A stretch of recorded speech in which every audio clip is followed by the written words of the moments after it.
Halo keluarga Indonesia, apa kabar? Senang sekali saya Astia Dika bisa kembali menemani Anda di acara Kumpul Keluarga. Nah, keluarga Indonesia memiliki anak berprestasi itu pastinya jadi kebanggaan tersendiri ya untuk orang tua. Karena ini bukan hanya prestasi si anak, tapi juga pastinya jadi kerja keras dan kerja sama orang tua dan juga anak untuk bisa sama-sama mendapatkan prestasi tersebut. Nah, kalau kita bicara tentang anak berprestasi, bukan cuma peran nih sebelum anak melakukan suatu kegiatan yang mungkin akan ada apresiasinya juga setelah itu, tapi ternyata ini bisa jadi PR juga loh saat kita mengapresiasi anak. Itu caranya bisa berbeda-beda dan dampaknya juga bisa berbeda-beda. Ini akan kita bahas bersama sih kalau kita ada Mbak Ayu Sutomo. Langsung kita sapa yuk. Mbak Ayu, apa kabar? Baik, alhamdulillah. Dika, apa kabar? Aku baik, Mbak Ayu. Mbak Ayu, kita bicara tentang apresiasi pada anak. Siapa sih yang nggak suka anaknya berprestasi gitu ya? Itu pasti jadi kebanggaan dan kebahagiaan tersendiri. Tapi kalau kita bicara sebelum ke apresiasi, seberapa penting sih kita memiliki anak berprestasi? Apakah itu sebenarnya cuma bonus atau justru itu jadi hal yang memang perlu banget gitu untuk dalam sebuah keluarga? Sebetulnya yang paling penting adalah anak tumbuh sesuai dengan tahapan perkembangannya dengan bahagia.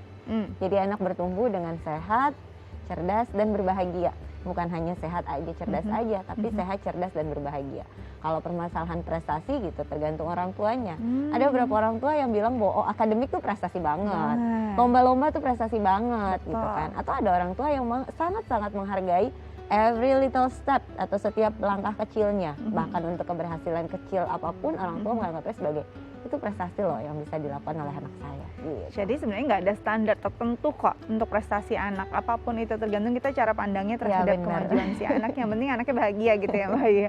Tapi mungkin ada sebagian orang tua yang memang akhirnya memandang ini jadi suatu hal yang penting. Ya, anak yang mungkin tadinya awalnya dia mulai punya bakat ini bisa ditunjukkan depan orang banyak, dihargai, akhirnya mungkin dapat satu apresiasi dari orang lain dan akhirnya mendapat prestasi, baik itu di akademik ataupun non akademik. Akhirnya dilatih karena ini jadi kebiasaan anak. Ada yang orang tuanya memang kita kalau lihat ada sebagian anak yang punya piala tuh banyak banget ya gitu ya. Itu jadi akhirnya jadi suatu hal yang biasa dan kalau misalkan itu tidak terjadi, suka jadi itu justru nggak biasa gitu ya. Saat dia nggak menang, saat dia nggak mendapatkan prestasi yang diharapkan orang tua, akhirnya jadi nggak biasa. Nah, kalau bicara tentang prestasi, pastinya nanti ada satu hal yang terjadi setelah itu apresiasi dong dari orang tua. Sebenarnya apresiasi yang seperti apa sih yang membangun untuk anak? Karena kalau tadi kita lihat kondisinya macam-macam. Ada yang mungkin baru pertama kali pasti orang tua akan euforianya beda dong. Sama anak yang mungkin udah banyak banget pialanya, beda juga nih tanggapannya. Menurut Mbak Ayu, apa yang paling tepat? Oke, kalau kemudian kita berbicara bagaimana sebetulnya cara mengapresiasi anak gitu kan. Orang sering bilang bahwa oh kalau mengapresiasi itu dengan memberikan pujian gitu kan, atau anak dipuji lah. Nah kemudian ada sebetulnya pada saat memuji itu kan ada pemuji yang caranya itu efektif, ada yang enggak. Nah sebetulnya kalau pujian saja lebih baik nggak berhenti pada pujian saja, karena ada yang namanya praise atau pujian, ada juga yang namanya encouragement atau dorongan. Lebih baik kita bermain, kalau mau idealnya gitu ya, lebih banyak kita bermain di area si encouragement ini. Jadi memang bentuknya bisa seperti pujian, tetapi cara dan tekniknya berbeda, sehingga outputnya nanti pada anak pun akan berbeda. Contohnya, kalau misalnya memuji kan, wah kamu hebat banget gitu kan, juara 1. Oke, berarti aku hebat karena aku juara 1. Sementara kalau si encouragement ini lebih kepada, wah kamu usahanya bagus banget ya. Pada akhirnya kamu berhasil karena usaha yang kamu lakukan.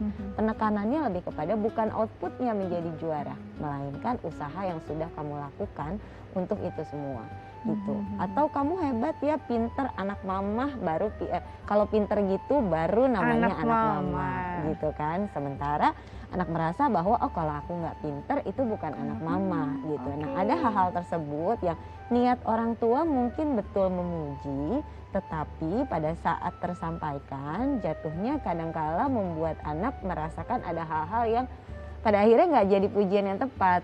Either itu bisa jadi anak membuat anak mundur, kemudian atau membuat anak merasa kalau dia nggak melakukan itu dia nggak berharga atau nggak berarti gitu kan.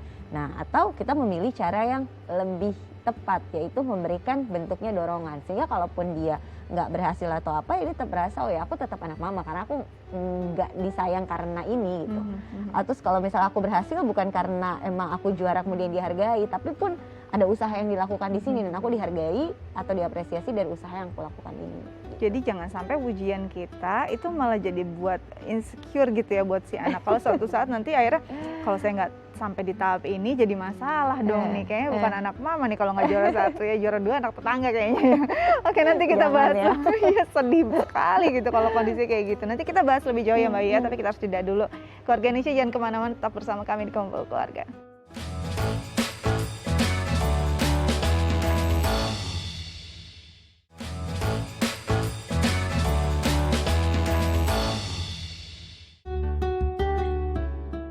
Keluarga Indonesia kembali lagi di Kumpul Keluarga, masih membahas tentang cara mengapresiasi anak yang tepat itu seperti apa sih. Ini akan kita bahas juga bersama narasumber kita, ada Ibu Nining dan juga Rifa. Langsung kita sapa yuk. Halo Ibu Nining dan Rifa. Halo. Halo, apa kabar? Oke, seru banget. Hari ini kita ngobrol tentang cara mengapresiasi anak yang tepat. Biasanya apresiasi datang ketika anak melakukan suatu hal yang baik atau berprestasi. Aku mau tanya dulu ke Rifa. Rifa sekarang kelas berapa sih sekolahnya? Aku kelas 1 SMP. Oke, aku mau tanya, menurut Rifa, prestasi apa yang paling membanggakan untuk Rifa selama mungkin sekolah ataupun menjalani kegiatan selama ini? Prestasi yang paling membanggakan sih, aku bisa jadi penari pembuka di acara pawai obor Asian Games 2018 di Balai Kota. Wow, luar biasa. Itu apresiasi yang paling menurut kamu paling berkesan gitu ya, paling membanggakan. Untuk mama itu juga hal yang sama nggak? Lumayan bisa ikut event 5 tahun sekali, dan di Indonesia kan belum tentu ada 5 tahun lagi ke depannya, jadi ya lumayan berkesan juga. Oke, tanggapan mama saat tahu pertama kali Rifa memberitahu mama, aku terpilih loh jadi salah satu penari dan di pembukaan ajang yang luar biasa ini, apa yang jadi tanggapan mama saat itu?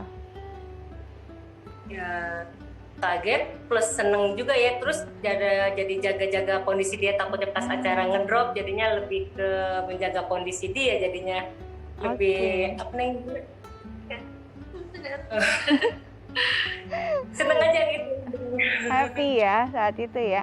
Nah, Rifa sendiri saat mendengar tanggapan dari orang tua, apalagi setelah tampil pastinya bangga banget ya orang tua. Itu menjadi satu hal yang perasaannya tuh saat itu seperti apa? Happy nggak sih dapat pujian atau apresiasi dari orang tua? Atau justru itu yang paling berharga dibandingkan pujian dari teman-teman atau guru mungkin ya? Aku sih seneng banget, kayak ngerasa dihargain banget ya. Kayaknya seneng banget. Happy banget ya. Oke, Mbak Ayu, kalau kita lihat ini kan tadi pujian atau apresiasi dari orang tua tuh jadi begitu penting untuk anak. Kenapa? Apakah kadang-kadang mungkin ini tidak berkaitan dengan orang tua, berkaitan sebenarnya dengan kegiatan sekolah atau mungkin dengan teman-teman circle-nya. Tapi kenapa apresiasi dari orang tua begitu penting untuk anak? Oke, jadi sebetulnya kan apa yang membentuk kita sebagai individu gitu kan, sedikit banyak yang ya banyak berpengaruh gitu ya, adalah dari bagaimana sebetulnya perlakuan orang terdekat kita yang merupakan pengasuh utama kepada kita. Banyak hal yang kita persepsikan setelah kita menjadi dewasa, sudut pandang, cara berpikir atau si internal working model kita itu sangat bergantung pada bagaimana sebetulnya figur-figur terdekat kita kemudian memperlakukan kita.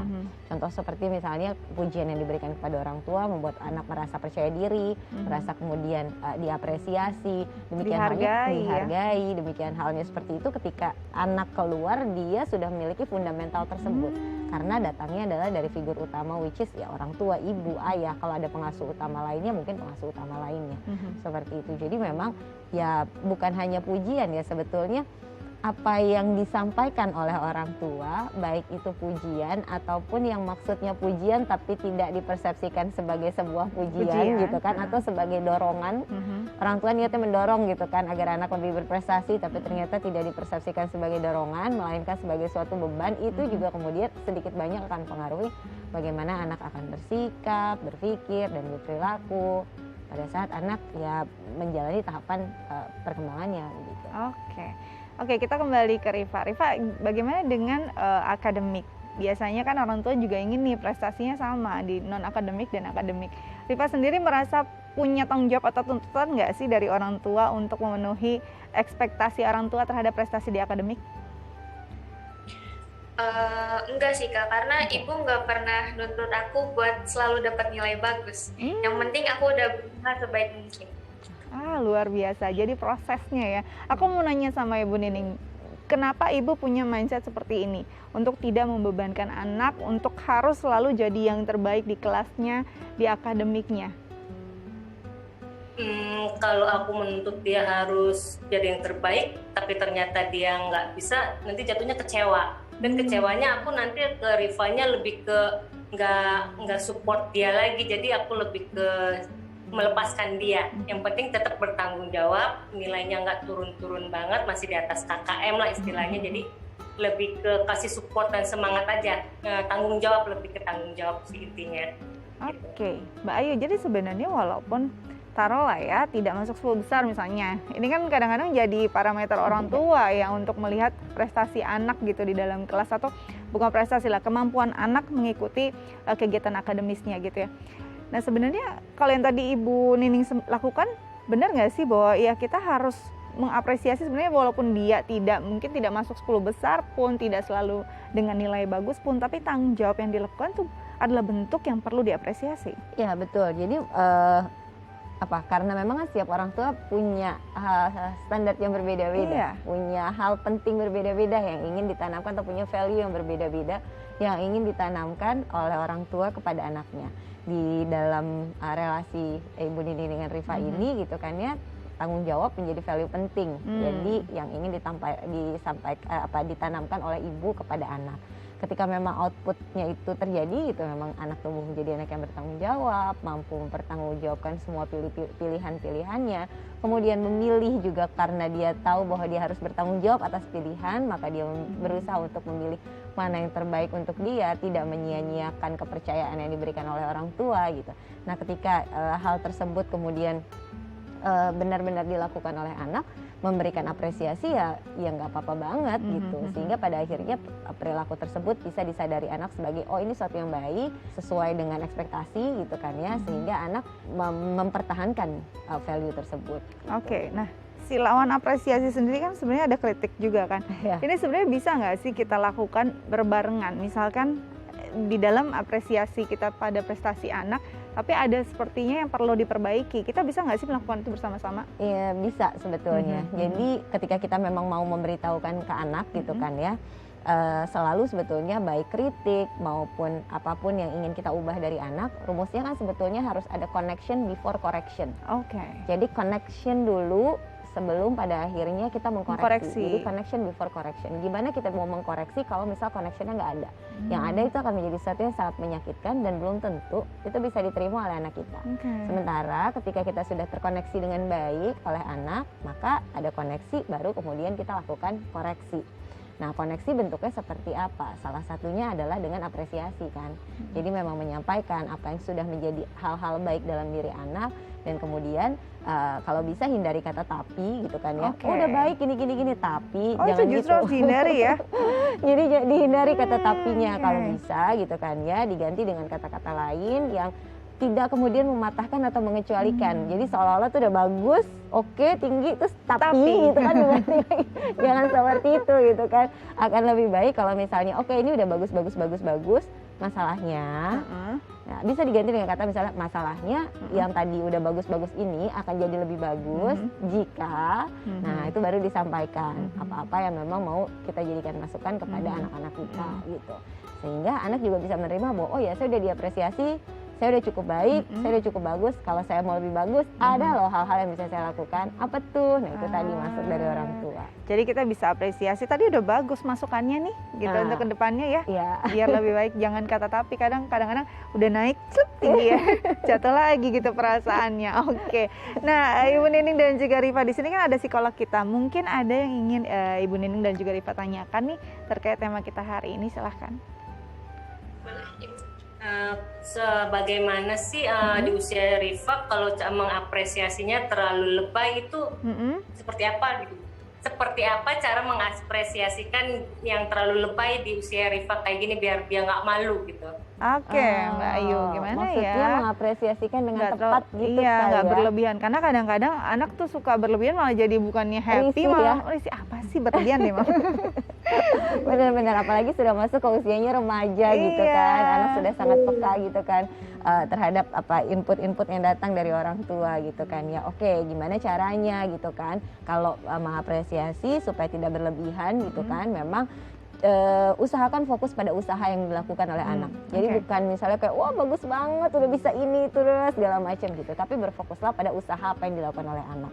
Kemudian apresiasilah sesuai dengan faktanya. Tidak perlu untuk ditambah-tambahkan, tidak perlu untuk dilebih-lebihkan, apalagi ditambahkan dilebihkan dengan sesuatu yang kayaknya agak kurang tepat dan agak kurang masuk akal gitu. Terlalu hiperbola gitu kan. Itu coba untuk dihindari. Jadi memang prestasinya apa, faktanya itulah yang memang disampaikan begitu. Sehingga anak juga tidak merasa bahwa itu adalah pujian yang berlebihan, sehingga sering dipersepsikan oleh anak, kok mama bilang aku paling cakep banget gitu ya sebelumnya, ternyata begitu di luar kok enggak Ada yang gitu-gitu lebih amat cantik gitu. ya. Sehingga anak salah mempersepsikan gitu kan. Jadi berfokus pada usahanya, sampaikan memang apa yang menjadi faktanya gitu kan. Rasa-rasanya kalau mau mengapresiasi 2 poin penting itu yang kemudian harus dilakukan. Kalaupun mau ditambah paling tanyakan gimana perasaanmu dapat prestasi ini gitu kan. Ya aku happy. Oh ya, itu jadi kita bisa menjadi parameter juga bahwa anak dalam state of emotion yang oke nih dia berprestasi dan dia happy, kita puji sesuai dengan memang prestasinya dan kemudian kita appreciate usaha yang dia lakukan untuk itu. Oke, jadi jangan sampai hiperbola ya, kayak anak mama tuh amazing, bombastis, super gitu ya. Aku sebagai remaja aja kadang-kadang risih soalnya. Kamu masih remaja. Iya, sama kayak Rifa ya. Nanti kita nari bareng ya Rifa ya. Oke, makasih banyak Rifa dan Ibu Nining. Udah berbagi bersama kami di Kumpul Keluarga. Tetap jaga kesehatan ya, terus berprestasi ya. Sampai jumpa. Oke, ya emang kayak gitu Mbak Ayu. Kalau masih remaja rasanya dipuji, pengen. Iya.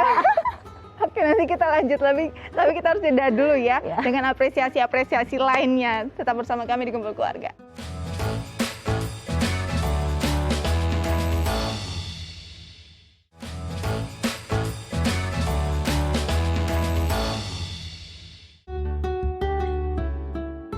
Ya, Keluarga Indonesia kembali lagi di Kumpul Keluarga, masih membahas tentang apresiasi yang tepat untuk anak. Nah Mbak, itu kalau tadi kan kita bicara tentang apresiasi banyak sebenarnya, ini harus baliknya dari value-nya dulu. Kalau value-nya orang tuanya apa, ini akan berdampak juga pada bentuk apresiasi yang diberikan pada anak gitu ya. Karena bisa jadi prestasi anak bukan ekspektasi orang tua. Nah gimana tuh? Memang kondisi itu pada beberapa kasus bisa terjadi, tapi sebetulnya itu bisa kita kurangi dengan satu pemahaman bahwa setiap anak itu berbeda-beda dan unik.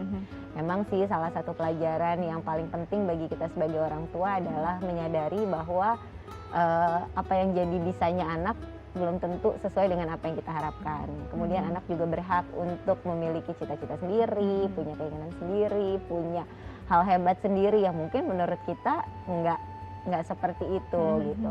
Perlu proses belajar yang panjang untuk bisa menerima hal tersebut sebagai orang tua gitu. Tapi pemahaman bahwa setiap anak adalah unik, setiap anak adalah yang berbeda dan kemudian semakin maju dan berkembangnya zaman itu membuat banyak sekali kesempatan dan luas sekali kesempatan untuk individu bisa menjadi sukses dan berhasil meskipun mungkin di bidang yang tidak sesuai atau tidak seperti yang kita harapkan atau kita ekspektasi.